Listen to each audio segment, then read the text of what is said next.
Dhenkanal मेरामुंडली train दुर्घटना रे हाथी मृत्यु संख्या 2 रे पहुंची। ढेंकानाल मेरामुंडली जंक्शन रे यही दुर्घटना घटिथिबा बेले घटनास्थल रे ही गोटिए दंतार मृत्यु होइतिला।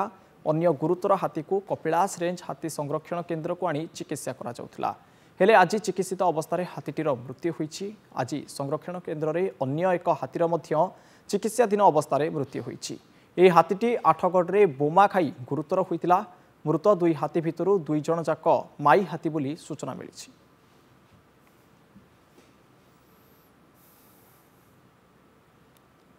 तेबे 2 जण हाथींकर वर्तमान मृत्यु होइतिबा सूचना मिलुछि। ढेंकानाल मेरामुंडली ट्रेन दुर्घटना रे हाथी मृत्यु संख्या 2 रे पहुंची।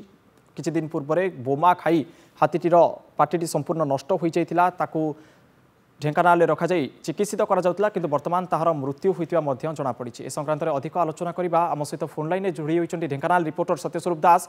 सत्यस्वरूप, वर्तमान अन्य जणे माई हाथीर मध्य मृत्यु होइछि। या सह हाथी मृत्यु संख्या 2 रे पहुंची। वन विभाग तरफरु एथिबई किछि प्रतिक्रिया मिलिछि कि?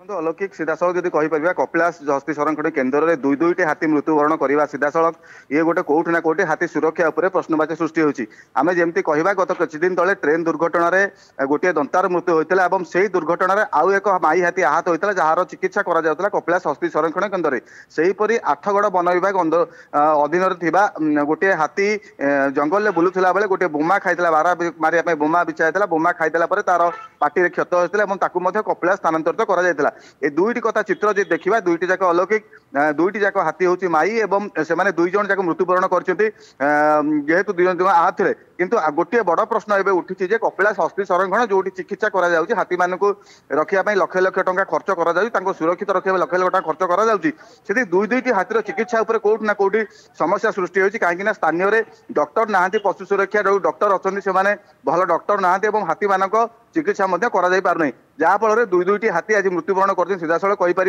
हुए तो जो दुईटी हाथी चिकित्सित अवस्था आहत अवस्था कपिलास हस्ती संरक्षण केन्द्र में भर्ती कर अवस्था जनकर गुरुत्व थिला आ जनकर गोड़े क्षत बासी कहीं ट्रेन दुर्घटना जो माई हाथी दुर्घटना होता तार गोड़ भांगी जाता। आपड़ अलौकिक जानी जे भारत वर्ष जब हाथीर गोड़ भांगो तार ट्रिटमेंट करने कई डॉक्टर ना हे तो जड़े अधे थी पारती। तेणु ए समस्या नहीं कि दुईटी जाक हाथी मृत्युवरण कर दुखद विषय सीधासल कहीपर। अलौकिक निश्चित भाव डाक्तर अभाव हाथीर मृत्यु होती जहाँ कहते सीधासल रिपोर्टर सत्यस्वरूप दास बहुत बहुत धन्यवाद।